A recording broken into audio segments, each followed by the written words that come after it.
Something I forgot to mention at the start of this, when I started recording, is that I now have a changelog.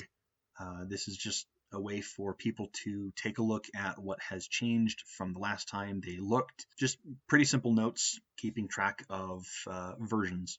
For the Amazon, jab now rounds down rather than rounding up. It is a second level feature, and it's a significant nerf to it, but it's just a way to make it more balanced around level 2. You also have to attack with you must make a melee attack with the weapon rather than a ranged attack, just cutting off a corner case. Impale, instead of missing and then just deciding that you hit, such as, I rolled a natural 1, well, I'm going to replace that with a hit. It's a nerf because you could previously roll, oh, I missed, now I hit, and now I'm just guaranteed to hit without rolling, and that means that you cannot roll a natural 20. Pierce had a strange corner case where you could hit someone, say, with a longbow at 600 feet, and then suddenly I'm launching another attack from where I am out to the normal range of my longbow. So now I just clarified that you have to hit, that the attack has to be within the normal range of the weapon. No, I don't think it's a power change. It's just cutting off a corner case. And the last one is Valkyrie now speaks Celestial. I spoke about it in the video and decided to pull the trigger on that one and just give it to it. It is a Celestial. It should speak Celestial. All right, there will be more changes coming up. The next video will allow the Amazon and the Assassin. If I make a change to one that I've not already gone over, I'm not touching it, or I'm not going to be putting it in the notes because, it's not quote unquote written in stone yet. So, yeah, see you then. All right, welcome back to another episode of Diablo to D&D. I'm David, and today we're going over the Assassin. I really like the Assassin. One of my players is currently playing a trap assassin in the campaign, and he's really enjoyed it. I've really enjoyed playing with him, and yeah, there's not much else to say, so let's get right into it. So starting off, the class features, it is a 1d8 hit die. It is technically a full martial class, but I felt that 1d8 was appropriate. Again, just like the Amazon, I'm not fully sold one way or the other. It just felt right to me. There's no assassin in the original source material, so I'm coming up with this entirely from whole cloth. But it just felt right to me. Alrighty, proficiencies. They are only light armor. The reason being is because they're dex-based class. They don't wield shields. I mean, I don't think rogues get shields. Quick check on that one. No, they do not. Just light armor. But you can see from their proficiencies that there are quite a few similarities between the two. Simple weapons, the rapier, scimitar, and short sword. Simple weapons, hand crossbows, long swords, rapiers, and short swords. Very, very similar list. The battle gauntlet right here is the Qatar, the claws that they have in Diablo 2. Basically just a rapier, but dealing slashing rather than piercing. The proficiencies, they get a poisoner's kit, and their saving throws are dexterity and intelligence. Very, very heavily based off of the rogue here. Their skill list looks very similar to the rogues: acrobatics, athletics, deception, insight, which I just added, intimidation, investigation, sleight of hand, and stealth. I think they're missing perception, performance, and persuasion. But beyond that, they have basically the exact same. Thinking about it, I could bump that from 2 skills to 3 skills because they are the kind of rogue skill monkey sort of thing. Because rogues get 4, but again, testing, we'll see. I think every class begins in this adaptation begins with just the 2, but we'll see. All right, starting equipment, just basic leather armor. You get a battle gauntlet or a rapier. You get another battle gauntlet if you wanted to do dual wielding or 2 simple weapons, and then your Dungeoneer's pack or an Explorer's pack. All right, they do have a few things that require saving throw DC, so they are starting off with Intelligence as their secondary stat. Master Tacticians plan out assaults and retreats. Nothing crazy there. All right, Finesse Mastery at level 1 gives you better control over dexterous weapons when using, much like the Barbarian's Rage feature that gives them additional damage while raging when using a strength attack. This one instead is dexterity-based melee weapons that have the Finesse property. You deal additional damage equal to half your proficiency bonus rounded down. So it's not nearly as powerful as the Barbarian's Rage, but they do get it on everything. The reason for this is that they have Claw Mastery. So normally it's only claws, your katars and whatnot, but in this one instead, I decided to go just with the Finesse property. It makes it easier to use. You can use it with daggers. You can use it with rapier and whatnot. It's just to pull it away from that quote-unquote battle gauntlet requirement. Level 2, Burst of Speed. Walking speed increases by 5 feet, and you can dash or disengage as a bonus action. This is one of the most used features that my assassin player uses. I've asked him how good is that, just additional 5 feet, and he said it was just the best thing ever, because otherwise he would have had to take 2 more turns, or things were just barely out of reach. With dash, you get an additional 10 feet beyond your normal walking speed. And he uses it to great effect and loves it quite a bit. All right, subclass at 3rd level, you get either the Kick, the Shadow, or the Traps. We'll go into those when we get down to the bottom. Feet, these are a little different. So you get yours at 4th, and then at 7th, 8th, 12th, 13th, 16th, and 19th. They get an additional one at the 7th and 13th. I was having trouble filling in the gaps for the Assassin because the trees are so specific. The only one that really fits with everyone is the Shadow Disciplines. And some of those I had to turn into a subclass because otherwise there would only be 2 classes. But again, this is supposed to be your kind of skillful rogue character, so I felt putting in an additional 2 ASIs were pretty good. The one downside to this is that you have 2 ASIs right next to each other twice. Even the fighter gets it broken up a little bit, but I guess I could move the weapon block down to 8th level and the Shadow Warrior up to 12th, so it's not right next to each other. But again, this is all in testing. We'll see. We'll see how it goes. Jumping down to level 5, you get extra attack. Nothing fancy there. Weapon block. While you're wielding a separate finesse weapon in each hand and you are hit by a weapon attack, as a reaction, you can add half your proficiency bonus rounded up to your armor class until the start of your next turn, potentially causing the attack to miss. This is kind of having miniature shield on demand. Shield is much more powerful. It's a +5 versus the maximum of a +3, but that is something that you can use every round. It is a 9th level feature. It makes you significantly more tanky, but it burns up your reaction, so you can't have your opportunity attacks, which at higher levels are going to be much more important. Some things to tweak here, maybe rounding down instead of rounding up, but I figured it fits. You could do it. Again, all of this is testing. Something to note here is that it does somewhat step on the toes of an actual feat. I think it's Defensive Duelist that allows you to add your proficiency to the attack.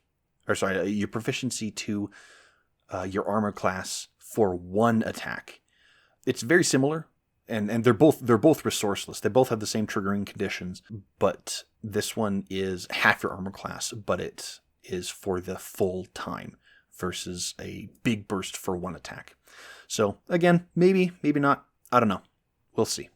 All right, Shadow Warrior at 11th level. You weave shadows together to form an ally. This is just your typical summoning clauses. Setting length of time, one drops to 0 hit points, uses this stat block and such and such. It is only once per long rest. Level 11, it shouldn't be too terribly powerful. But let's get into the actual stat block. 14 armor class. It just uses the leather armor plus its dexterity. Fairly low hit points, capping out at 60, starting off at 44. 30-foot speed, fairly low strength. It's a dexterity creature. Decent con, the fairly meh intelligence, and then the wisdom and charisma are actually pretty good. I probably will change this around because the dexterity-based, intelligence-based class, I just didn't want to have a summon that was, potentially smarter than you, but I'll probably tweak some numbers here. It is proficient in dexterity and intelligence saving throws. This one is probably going to be going away. I'm just experimenting to see if it is viable to have summons with saving throws. I'm not particularly too attached to that. It is proficient in acrobatics, so it can escape from being grappled. So, meh. Again, just kind of another testing to see if it's worth it. This is immune to Charmed and Frightened, kind of it's not an actual creature sort of thing. Passive Perception, just 11. Languages, challenge, proficiency bonus, all that's fairly simple. Normal. When you summon the Shadow Warrior, it gains up to 2 of the following assassin class features. You must have those features in order to choose them. It gets access to Blade Shield, Burst of Speed, Fade, and Venom. When you get the Shadow Warrior at level 11, the only one you have access to is the Burst of Speed. But at 15th level, you get Fade, 17th is Blade Shield, and 18th is Venom. The reason why I chose these is because these are the ones you can actually activate for your Shadow Warrior in Diablo 2. They can only use the skills that you have equipped. And these are all base assassin. They don't get anything from your subclass. Sort of. We'll put an asterisk on that and come back to that. This does help them become a little more modular and a little more powerful as you level up. So it's not getting better stats, but it'll be a little more helpful as you become more powerful. Actions, it gets multi-attack. I originally had it making a number of attacks equal to half your proficiency rounded down. But then I realized that it would get 3 attacks, which is better than you, and you can't have a summon that's better than you. So it's just a battle gauntlet, melee weapon attack, proficiency bonus plus its dexterity modifier to hit, range 5 feet, 1 target, 1d8 plus 3 slashing damage. Fairly simple, nothing crazy on that side. The biggest thing about it is being able to modify it every time you summon it. All right, 15th level, you have Fade. When you are targeted by a spell attack or make a saving throw to resist the effects of a spell as it is cast, you can use your reaction to give yourself resistance to the spell's damage or advantage on the saving throw. It's very much like the rogue's Uncanny Dodge, but it works with spell attacks or saving throws. It does interfere with that weapon block right here, because they're both the reaction. So, you got to be very careful, but it does give you a lot more flexibility in what you want to do with your reaction. 17th level, you get Blade Shield. It's just anytime somebody comes within 5 feet of you, they make a dexterity saving throw, take 3d6 slashing damage, or half as much on a success. The DC here is interesting. I'm experimenting with this one. It is 8 plus your dexterity modifier plus your intelligence modifier. Rather than proficiency, it has basically a set DC. And I want some feedback on this. Is it good? Is it weird? There's nothing in D&D that says you can't do this. It's just strange. As far as I know, it's the only one like it. But we'll see how it goes. Level 18, you get Venom. Beginning at 18th level, your weapon attacks deal an additional 3d4 poison damage. Pretty much what it says. Just here's your big chunk of poison damage. Level 18, you should be doing significant amounts of damage. And dealing an average of 7.5 damage on an attack is going to help clear out some enemies fairly quickly. And then, of course, level 20, you get that epic boon. All right, let's get into the subclasses. The Kicksin, you'll notice that it is fairly bare here. The Assassin is not complete. I'll probably be doing some, let's build videos where I sit down and say, okay, let's work on this and see if we can make it. Let's create something, not together, but you get the idea. That way you'll be able to see my process and thoughts of what do I put into making these things.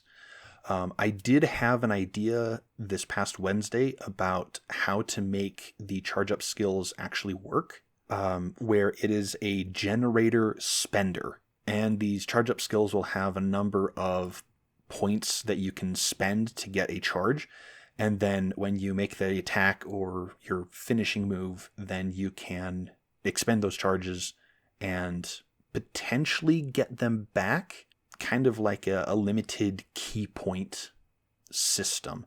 It's still in the works, just an idea, but I'm very excited to see how this all shakes out.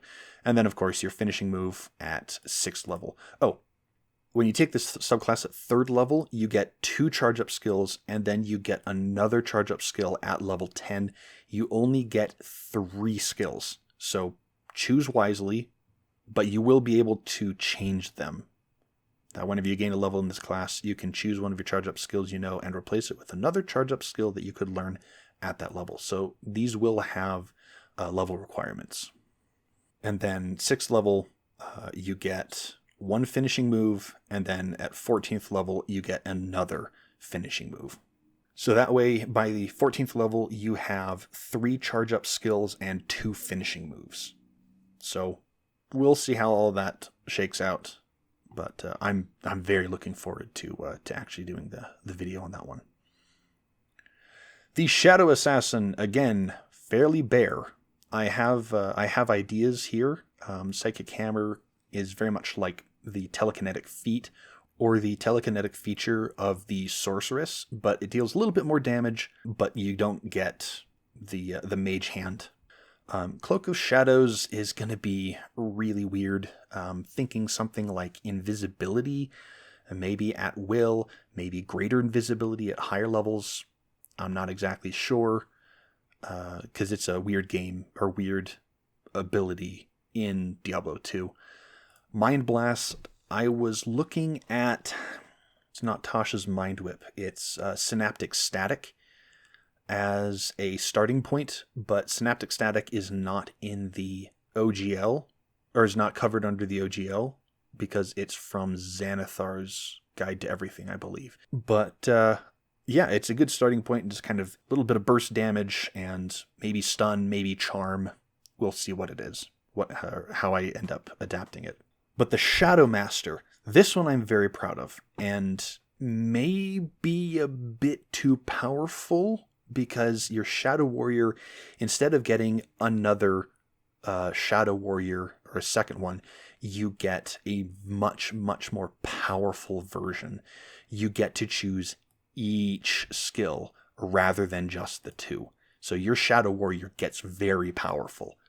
You still do need to meet the prerequisites, but it also gets all of your Shadow Assassin class features. Not Shadow Master, of course, but it gets Psychic Hammer, Cloak of Shadows, and Mind Blast. This does create, or could create, some problems where if, say, for example, this Cloak of Shadows, you have invisibility at will, suddenly you would now have 2 invisible creatures that are running around and potentially causing problems. So it's a balancing act. Give me some feedback. See if it's too powerful or not powerful enough, and we'll tweak it.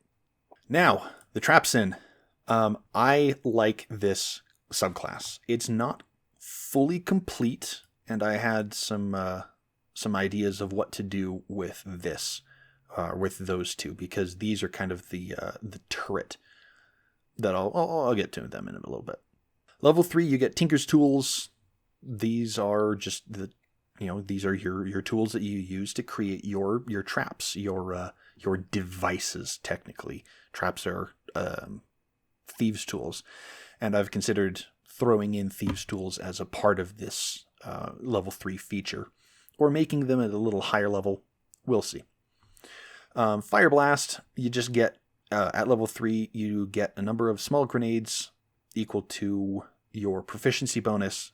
You can hand them off to another person or for yourself, and you can throw them as an action, and each creature in a 5-foot radius, so 1 creature, 1 square, or a 2x2 square of where that grenade lands, makes a dexterity saving throw, or takes a number of d6 fire damage equal to your proficiency bonus, or half as much rounded up on a success. So this is kind of your miniature fireball. You have a limited number of sources, but you can sit down and over a short rest, I've burned out my things, I'm gonna create some more.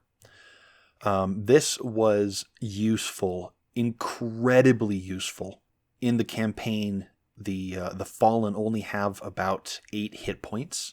I based them off of the Goblin stat block, but being able to group them up and then just chuck in a Fire Blast makes it, you can kill 1 or 2 of them if they fail their dexterity saving throw. And it's happened more than once, and encounters have been cut short significantly. Blade Sentinel. My assassin has not gotten to this level yet. They are at level 5, but I showed this to him and he said, it's pretty interesting. All right, you create a fan of blades over 1 hour of uninterrupted work, which can be over a short or long rest. You create a device that patrols in a line. As an action, you choose a point on the ground you can see within 30 feet of you. For 1 minute or until you spend a bonus action to recover it, the Blade Sentinel patrols between that point and its release point. Creatures of your choice that begin their turn or move into that area for the first time each turn must succeed a dexterity saving throw or take 3d6 slashing damage. Noticeable that this is an all or nothing. It's not a save or take half. You can only have and deploy 1 blade at Sentinel at a time. You must be next to the Blade Sentinel's patrol path in order to recover it. So I like this idea, but I'm just not. I'm not keen on the wording. It does what it says it does. Like, I got the idea down, but I need some way to refine how that actually is worded. There are also some other problems, such as what happens if it's over a gap, or if it is, down some stairs, or if it is, if there's a glass wall. Technically, I can see the point on the ground.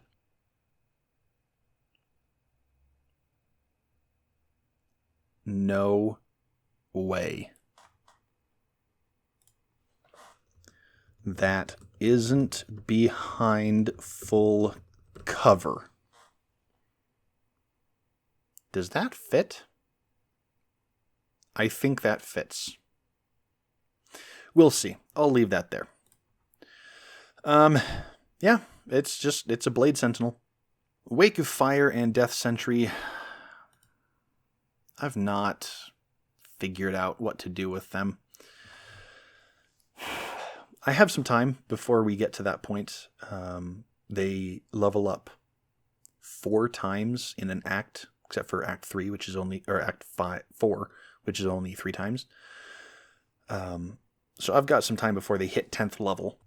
But we'll see how this all works. I very much like how the Trap Assassin feels like the artillerist artificer, because they get their their Eldritch Cannon, and it has a couple different combinations. So I may take a page out of that book and drop it down, so it's not just Wake of Fire and Death Sentry, but it's that you have one cannon that can do Wake of Fire, or where are they?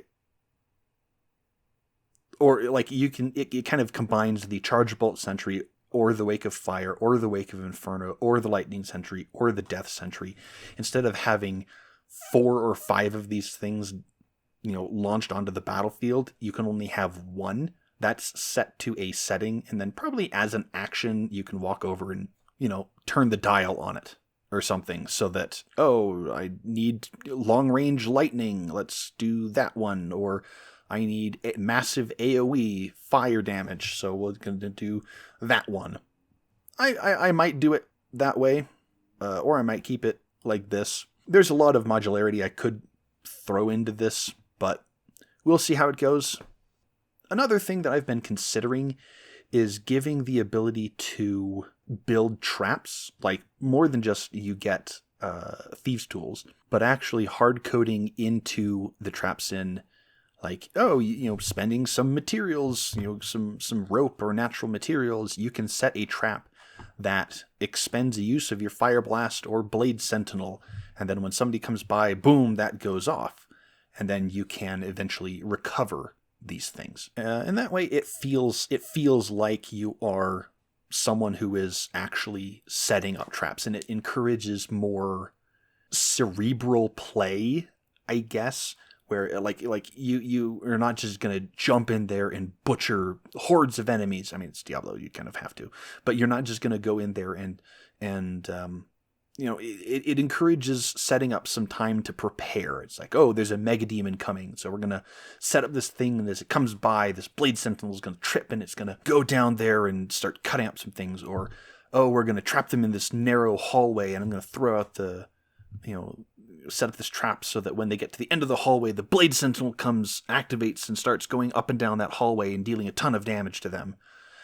I like that idea, but this thing is already really, really wordy as it is, and simple is almost always better. So, I don't know. I don't know what to do there, but give me some feedback. Leave a comment. Hit me up on Twitter, or send me an email. You've got my email at the in the that first document there, the design document. So let me know. Thank you all for watching, and have a good whatever.